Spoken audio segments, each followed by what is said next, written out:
Welcome. Welcome back. Um, we are reading The Tunnel Walk next. It's another person we reached out to, letting us use a On the story nicely by Yep. Jasper J. Stone. So Oh yeah. we're gonna check it Another out. r slash no sleep story. Should be good. Seems like another long one like last time. You might hear some cat purring today. My cat's in my room. All right. You take it away, Ben. I will. A white bird followed our car the entire drive to the trail. I wondered if it was an angel. When we arrived, the bird landed on the sign at the trailhead that read "Tunnel Walk." I made eye contact with it. It blinked, then it took wing, and it lackadaisical drift against the gray sky, and that's a weird word, and eventually disappeared beyond the crest of the mountain.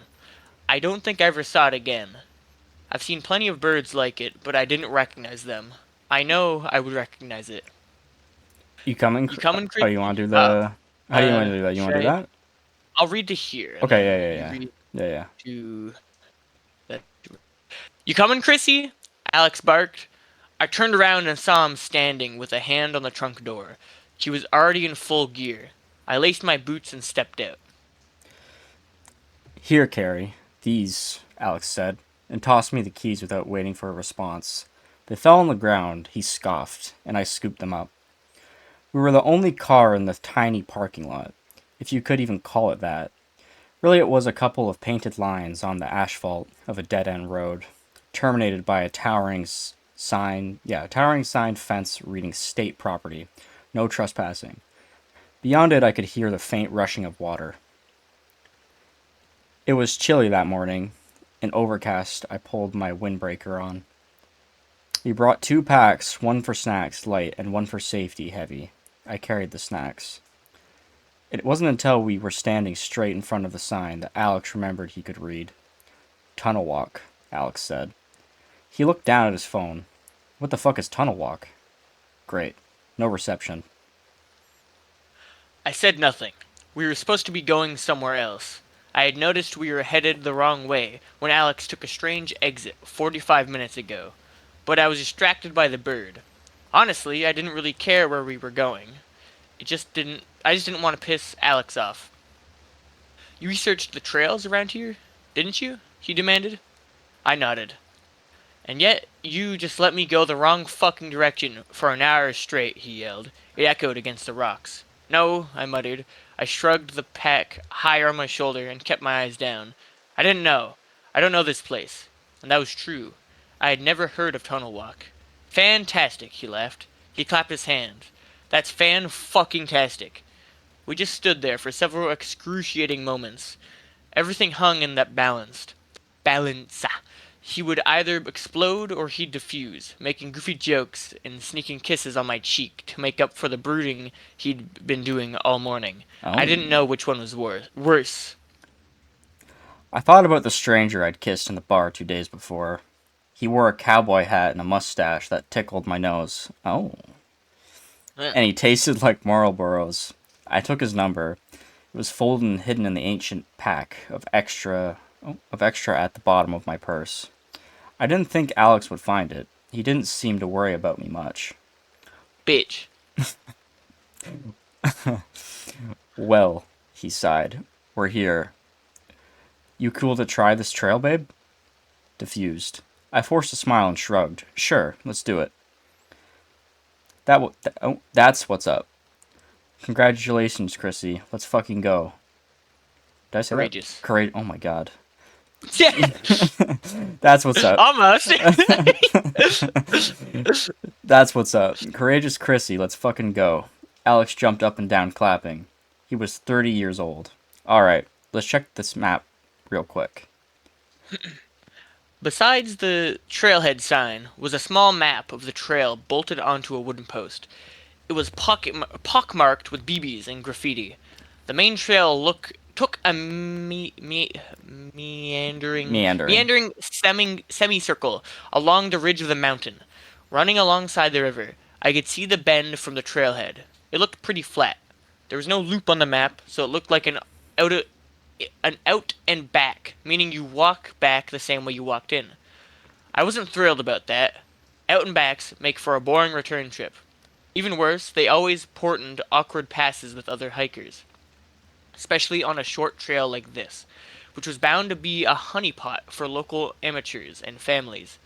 That means people playing music on their phone speakers, children climbing past warning signs, and elderly couples dying to chat about the weather, their family, anything. Seems easy, Alex grunted as he cinched his pack higher up his back. For me, at least.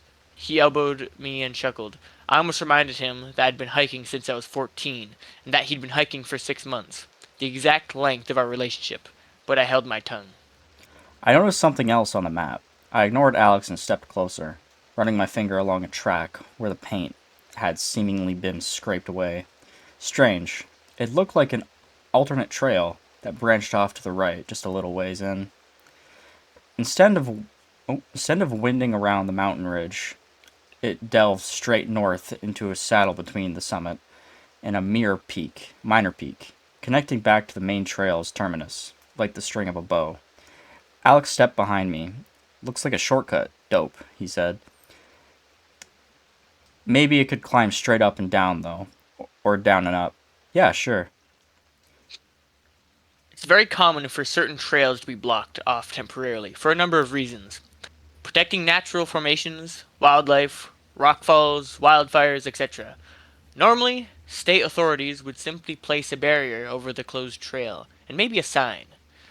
What I hadn't seen before, however, was a trail being etched off the map entirely. I wondered if it even was the state who did that. Perhaps it was a local. Let's just stick to the main trail this time, babe, I suggested. I don't feel like going crazy. Boo, cowardly Chrissy has entered the chat. Ugh, that's cringy. I stared at him with blank-faced scorn. Fine, he relented. Main trail it is. Tunnel Walk was really quiet, pleasant. It was paved with white gravel, and it was well maintained. There was one steep portion at the very beginning to get us up into the mountain that had both of us sweating. But after that, it was smooth sailing. We rounded a bend and discovered the trail's namesake, a massive stone tunnel that was carved into the side of the mountain. Holy shit, Alex exclaimed. Wait, this is actually fucking awesome.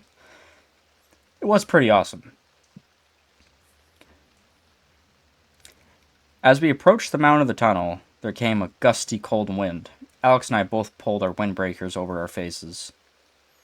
Despite the light ahead of and behind us, it was dark in the middle of the tunnel. The icy wind forced tears into the corner of my eyes. I could barely see the tunnel walls at all. They appeared to be jagged, unfinished, likely made by granite blasting a long time ago. I guessed that the tunnel's original purpose was for an irrigation canal or pipeline that eventually became obsolete. As I squinted at the rock walls and pondered their purpose, I thought I saw a figure move in the darkness. The wind was rushing past my ears, but I could vaguely hear the skittering of gravel. I stopped moving. What? Asked Alex. Babe, we're almost at the end. I'm freezing my nuts off here. Let's go. Hold on, I insisted. I was still inspecting the walls. I walked closer. There was a little hole in the east wall of the tunnel. I almost didn't notice it, but there it was. It was covered by a large rock. The hole looked just big enough for a person to fit through. I slid the rock aside and shined my phone's flashlight in. I could really see anything. Couldn't. Couldn't. Okay, I thought I read that wrong. I Yeah. couldn't really see anything. The hole took an immediate hard left. The sides looked eerily smooth. There was a weird smell coming out of the hole. Oh. It wasn't a bad smell. It was like a mixture between pine tar and ash. Perhaps there used to be some sort of pipeline fixture here, or it was a drainage channel in case of a leakage. Either that or it was a den of a mountain animal, though I found it. Sasquatch den. Alex gasped behind me. I jumped a foot into the air. He doubled over, laughing. Easy there, princess. I kicked him in the shin. His laughing halted and he started to hobble on one foot. That's not funny, Alex, I hissed. Now come on. The ashen pine tar smell seemed to fill the entire tunnel. It stayed with us all the way to the exit. Alex gradually regained his composure, and by the time he reached the end of the tunnel, he was walking normally again, though his mood had seemingly suffered for it. Found myself starting to feel a little bad. It was an innocent joke after all, but something about that hole didn't seem like a laughing matter. We stepped out into the open air to a beautiful view. The river was just there, down a steep, what's that? Escarpment. Escarpment? Yep. Down a steep escarpment on the west side of the trail. Snaking through the valley, the sky was starting to clear. Patches of vivid blue bloomed above the mountain tops, and a chorus of birds sang like a tuning orchestra somewhere, to the east between Tunnel Walk and our mountain summit. The trail kept going north. The east side was lined with thick patches of brush along the ground and towering faces of sheer rock, easily over 15 feet high, which only occasionally fanned open to reveal a view of the summit. Wow, I gasped. No shit, Alex concurred. We both stood in captivated silence for a long while. I should get your picture in the tunnel, I offered. Alex brightened at that. I fished for my phone as Alex stood in the mouth of the tunnel and posed. He unzipped his windbreaker and pointed at his shirt that read, "Take a hike." I got him that shirt for his birthday. I snapped several pictures and gave him the thumbs up. He came jogging back. Let me see, he demanded, grabbing the phone from my hand. Oh, sick, that's a good one. While Alex stared at himself, I noticed the entrance to the alternative path just after the tunnel mouth. It was obfuscated by a thick patch of overgrown shrubs. I could just make out the yellow chain barricading the entrance. I walked closer. It ran northeast on a decline down a very narrow path in the rock. No sun fell onto that route. It didn't look like anyone had been down there for a very long time. Alex hadn't seemed to notice. I decided not to mention it. I didn't want to risk him bulldozing me into taking it, as he was as he was wont to do. I couldn't begin to tell you how many trails I had been forced to bushwhack because Alex thought he found a more interesting way, only to end up lost and covered in ticks and poison ivy. Someone was coming through the tunnel towards us. I could see their silhouette as they approached. They were on a bike. I grabbed Alex's arm and pulled him aside. Bastard. Sorry, I just killed it. I grabbed Alex's arm and pulled him to the side to make way for the biker. As they got near, I waved. They didn't wave back. The biker emerged from the darkness and skidded to a halt beside us. It was an older man, probably in his 60s, with a long white beard. Santa Claus? Did you move the rock? He painted. He was wearing athletic gear and a helmet. Sweat rolled down his face and formed dark patches on his clothes. Neither of us answered. Did you move the rock? He asked again, his patience fleeting. What was his problem? Listen, sir, I understand the principles of leave no trace. I assure you, I began. I thought I saw something move in the tunnel, and I was investigating for our safety, that's all. Yeah, man, Alex chimed in. Take it easy. We'll put it back on the way out. The old man scoffed. You two aren't from around here, are you? We both shook our heads. It's time for us to go home. All of us. Come with me. The man turned his bike around and looked over his shoulder at us expectingly. Why would we leave with you, dude? Alex inquired. He stepped in front of me and crossed his arms. Don't you smell it? He begged. That's your warning. It's smell. The rock. That's your warning. Don't be stupid and come with me. It's coming down the trail any minute. His voice was insistent, that though I had no idea what he was talking about. I was inclined to believe him. Let's go, Alex, I said, trying to push past him and follow his arms stopped me. No, Chrissy. Fuck no, he whispered. Never follow a man to a secondary location. Before I could insult him for his misunderstanding of that principle, he raised his voice and shouted at the old man. You go on ahead and leave, buddy. We're gonna be just fine. Thanks, though. The old man shook his head. It seemed like he was fixing his mouth to continue arguing, but he looked past us down the trail and closed it. It's your life, he muttered, and then he took off. Alex and I watched him pedal back through the tunnel faster than he came. We should follow We should him. follow him. Oh, you want to do that Nope. one? Yeah, you got it. You got it. Yeah. We should follow him, I said. Alex turned and looked at me. His eyebrows were furrowed. You let us drive the wrong way. You assault me, and now you're demanding we end the one date we've had in 3 weeks early because a senile old man smells pine trees. You are something else entirely, Chrissy. A- Alex turned away and marched up the trail. I followed after him. Alex, it's not like that, I said. Look, I'm sorry about your shin, but the hole and the old guy, I'm getting a bad vibe. We don't know anything about this trail. It's a 2 mile kiddie trek, Chrissy. My fucking grandma could hike this. We're already halfway there. When we're done, we can go home and go back to not talking to each other for the rest of the day. Would that make you happy? No, it wouldn't, I muttered. And he was walking quickly, and I was struggling to keep up. Alex spun around on me. His face was wild. Why do we even fucking bother, Chrissy? Clearly you're not happy. I go to my way to be involved in this hobby that you love just to spend time with you, and yet every single time we go out on a trail, you're a fucking ghost. It's been a month since we fucked. A month.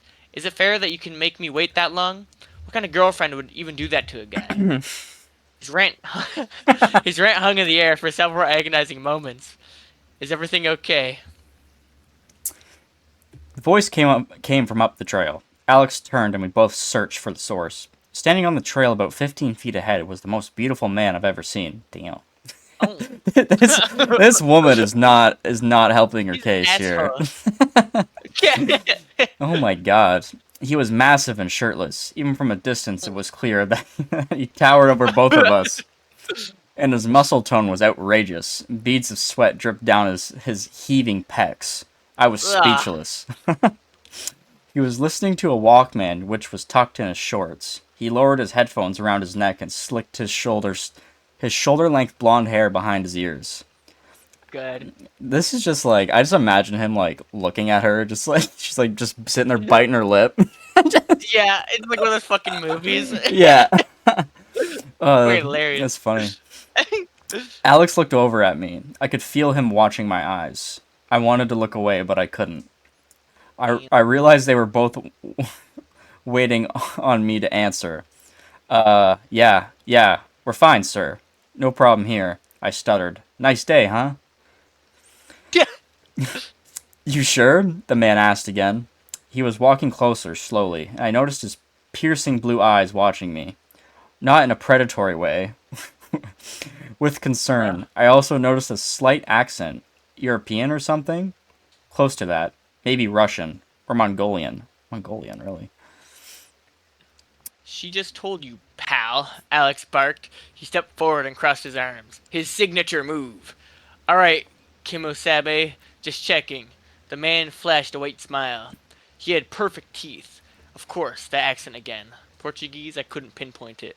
Bro, this chick's an asshole. We didn't see any other cars in the parking lot, Alex observed. Where'd you come from? I'm not keen on driving. I prefer to run.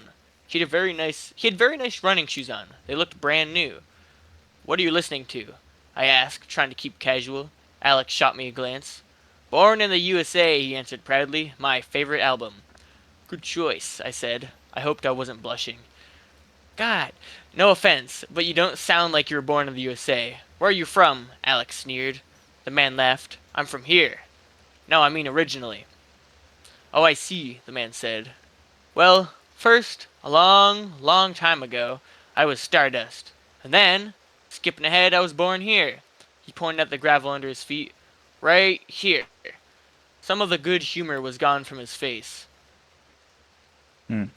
Maybe the accent was Native American. He didn't look native. He looked Aryan? Aryan, yeah. Korean, yeah. Aryan, or maybe like a cowboy without his hat, or a soldier without his uniform. I glanced at Alex. He was wearing his discomfort on his face. Well, no shit. Sorry, I didn't mean anything by it, man. Alex managed. Don't worry about it. Hey, listen, the man said. Do you guys happen to have any snacks you could spare? I'm starving. Well, we really only packed enough for two, but sure, I blurted. I slung the backpack off my shoulder and zipped it open. Oh, you're an angel, the man cooed. We walked towards each other. I saw Alex pouting in the corner of my eye. As he was rooting through the bag, I couldn't help but inspect him. He smelled good, like sweat with a faint undercurrent of trees. He was so vascular. Jesus. I tried to keep my eyes on the river over his shoulder, but they kept falling down to his hands in the backpack, and occasionally the toned V just above the band of his shorts. Is this like one of those fucking schmuck Sodaris or I don't think so. Like it's from No Sleep, and okay, okay. I don't know. We'll see. We will see. Uh the Walkman in his waistband looked old, extremely old. I was shocked it still worked. You have great taste in snacks, he whispered in that elusive accent. So hard to choose, he winked. Thanks, I replied, tucking my hair behind my ear. Fuck, man. Yeah, what's your name? Christine. Yours? Ah, you'd never be able to pronounce it. Most people call me John.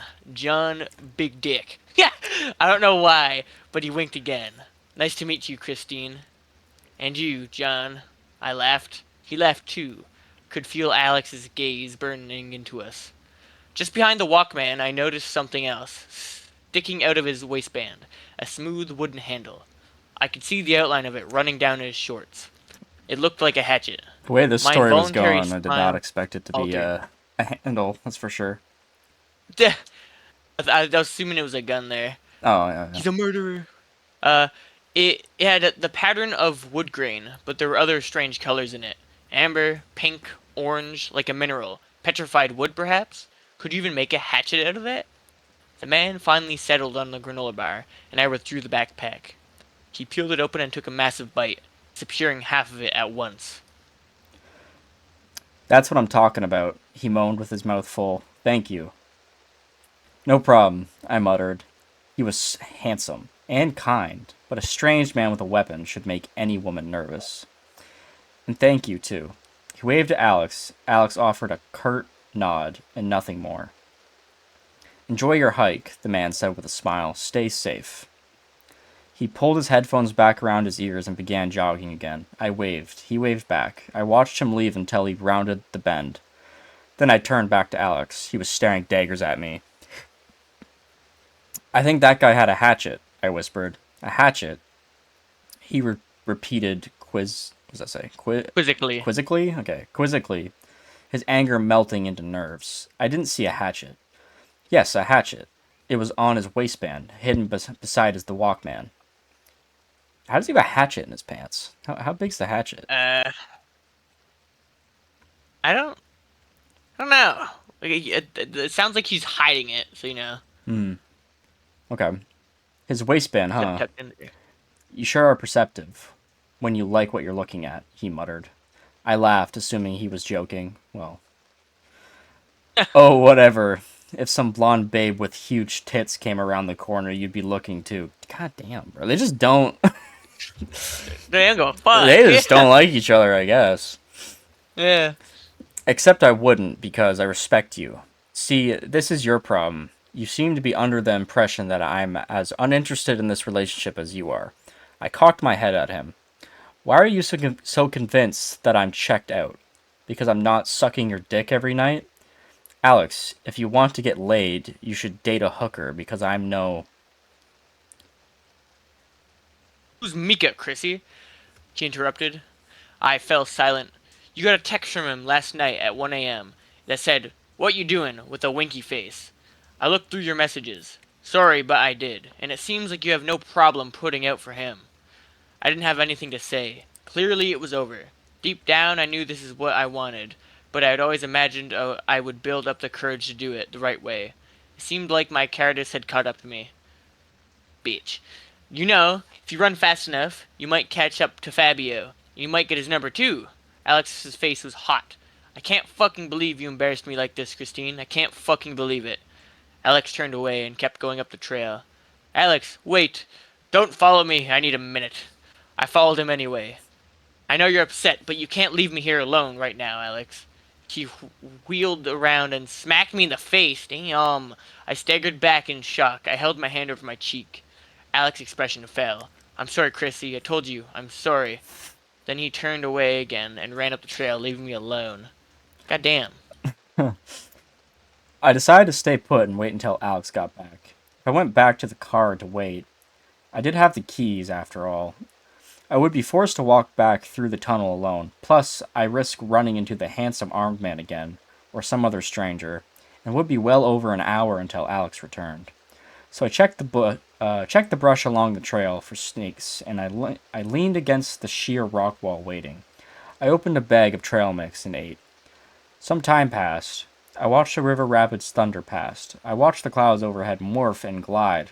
I watched a big horned sheep ambling on the far mountain ridge. My cheek stung.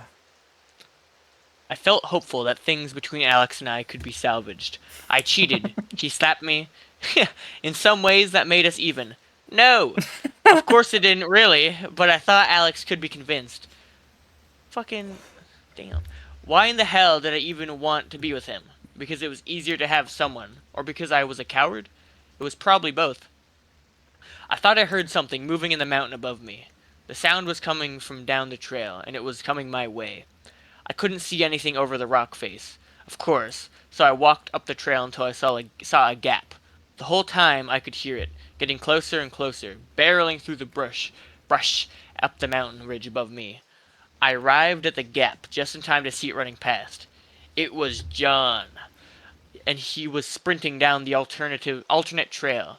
He was beet red, his veins swollen like drowned worms under his skin. Oh. He passed across the ridge with an astounding speed, arms pumping, hair flying back in the wind. His expression was completely still. He didn't watch his feet. He looked straight ahead. He held the hatchet in his hand. I started running. Fuck, fuck, fuck! I shouted myself, my heart pumping hard in my chest. John was on the faster path. I had no chance of catching up to Alex unless he was already on the way back. I prayed that he was. The river rushed beside me as though we were carried by the same spirit. I could hear only the beating of my boots, the heartbeat in my ears, and the gasping of breath. As I ran, I came upon a wooden ridge across a gap in the mountain ridge, where water flowed into the river below. There were wide spaces between the slats. Slats? Slates? Slats. Slats? I'm assuming it meant slates, though. Slates? I peered through them as I flew across. I saw broken trees and crumbled rock. Then I saw bones blackened. Bones. The dark shards, antlers, skulls, and femurs among them, entangled in a rainbow of clothing. It was as though the mountain had swallowed them all deep into the stomach. Gnashed? Gnashed? Yeah, gnashed them up. Gnashed? Okay. Gnashed them up and stripped their flesh, and finally puked them out like an owl pellet. The cloying smell of pine tar and ash came wafting up between the boards. No rot, no smell of meat, but I gagged. Nevertheless, in fear. I had a sinking feeling in my stomach that I wouldn't round the corner to find Alex dead on the gravel. I could see him, his blood pouring from the split in his skull and filtering down into the dirt where it would eventually spill into the mountain's hungry gullet. When I did finally round the corner, it wasn't Alex waiting for me. It was John. He leaned against a rock face, shaking a Marlboro from the pack. He was wearing Alex's shirt. He stole it from Huh. him, like he stole everything else. The shorts, the running shoes, the Walkman. There was a splatter of blood across his face. I stopped running. I didn't see Alex, but I knew he was dead. My breath was caught in a loop between my lungs and my lips, spinning in shallow cycles. My hands were swollen from the running and the altitude. My feet tingled in my boots. John fished a lighter from his pocket and side-eyed me. Things were quiet around us. No one was coming for me. No boat down the river, no hiker up the trail, no bolt of light from God above. Thank you, John muttered. He lit his cigarette and took a deep drag. I was starving. Where's Alex? I wheezed. Gone. No, fuck you, where is he? I screamed. Where the fuck is he? John gestured to an opening in the rock face just ahead, with a yellow chain hung across it. She took the other trail home, Chrissy, he said, almost sounded sorry. I sprinted away down the main trail. The sun beat down on my head and neck, my entire body hot. I didn't hear John behind me. Suddenly, I heard a roaring ahead of me, coming up the trail. It sounded like a building being demolished. cascading louder and louder toward me in a slow wall of sound. My running faltered, chest heaving. Then I saw it. The rock faces were collapsing across the trail. The path directly in front of me was swallowed in a rockfall. The air was clouded with granite dust that glowed in the sunlight. I turned left and saw the rock beside me trembling. Pebbles began to rain at my feet. I skittered back, my feet turned so quickly that my hips couldn't keep up, my body awkwardly folding over itself until my balance was gone, and I had to catch myself with my hands. I kicked into the gravel hard and drove myself away, but it was too late. A mass of stone landed on my legs. I screamed in pain. My body trembled down the excrement. Tumbled. Tumbled? Oh, escarpment. Escarpment? My yeah. Did I not say tumbled? You said trembled. Oh. I screamed in pain. My body tumbled down the escarpment, as willing as any other boulder in the rock fall that was Yeah. spilling into the river. I do not know how I didn't die. When I woke up, I was being carried. I blinked awake, through eyelids that were crusted together with dried blood. The clouds rolled by overhead. I couldn't feel my body beyond a general vibration in my nerves. I turned my head to see John's face. He was expressionless. His eyes were dark, as though he were sleepwalking. His headphones were his headphones were on again. He was humming the melody of Dancing in the Dark. My body screamed to move. I flung my fist at John's bloody face, but my hands merely twitched at the end of my dangling arm. I couldn't command a single muscle to move. I looked around down the mountain. I couldn't see the main trail. It was covered in rock like it never existed. The path we were on, the other trail, was more like a game trail. We were descending. John started to softly sing. Stay on the streets of this town and they'll be carving you up. All right. They say you gotta stay hungry. Hey baby, I'm just about starving tonight. I don't think I could sing that even if I wanted to. You should try, bro. Fuck no. Stay on the streets of this town and they'll be never carving mind, you never up. mind, never mind, never mind. You asked, bro. I noticed it was getting darker. Then the sky overhead disappeared, replaced with earth. We'd entered some sort of cave, or perhaps another tunnel. I'm dying for some action. I'm sick of sitting around here, trying to write this book. Then he looked down at me and smiled. His teeth were laced with pieces of red meat. I need a love reaction. Come on, baby, give me just one look. He was dancing, shaking his hips. I jostled in his arms. You can't start a fire, sitting around crying over a broken heart. He kissed me on the forehead. His breath smelled like iron. This gun's for hire, even if we're just dancing in the dark. I closed my eyes. I felt myself drifting away again. The swaying of his body pulled me under like the tide. All the while we descended lower and lower into the earth. You can't start a fire, worrying about your little world falling apart. This gun's for hire, even if we're just dancing in the dark. Even if we're just dancing in the dark. Even if. I had a dream. I imagined I was swimming in a river. Alex was on the shore reading. The sun was reading. The sun was growing? Yeah, growing low against. Yeah, The growing low mountain. against the mountains. The water was ice cold. I felt smooth stones under my feet, some of them slightly slimy with moss. I padded deeper towards the center of the river. Paddled, Jesus. Paddled deeper towards the center of the river. Turning my head to breathe, that's when I saw something coming towards me upstream. It was the churring body of a massive serpent. A spiny fin rose from the waters, unfurled, like a sail. I looked to the shore to find Alex was gone. My paddling turned into a sprint. I cautioned a glance behind me to see the serpent gaining, its jaw unhinged to reveal a black cavern of needle teeth. Water pooling in its mouth like a lagoon and draining down its open gullet. I looked ahead and saw the river was flowing toward a great black tunnel. When I woke up again, I was warm. I heard the crackling of a fire. My body was wrapped in ancient weave. It was dim, the firelight, but the pattern looked like a Navajo chief's blanket. Navajo. Navajo? Navajo, Navajo. I think it's Navajo. Okay. Chief's blanket. I smelled burning flesh. John was hauling something up to the fire. He was wearing a coon skin cap, like old Cat. French fur traders used to wear. As he got closer, it gained form. It was the lower half of a leg. Tendons and veins hung from the calf like a half-eaten turkey leg. It's definitely her leg. John tore one more mouthful of flesh from the bone with a wet pop and tossed the rest into the fire. Sparks kicked up into the air. My eyes followed them. High, high above was a light at the end of a tall spire. The smoke flowed up like a chimney flue. We must have been far underground. On the other side of me were two things. The first was the bloody hatchet, except it didn't really look like a hatchet.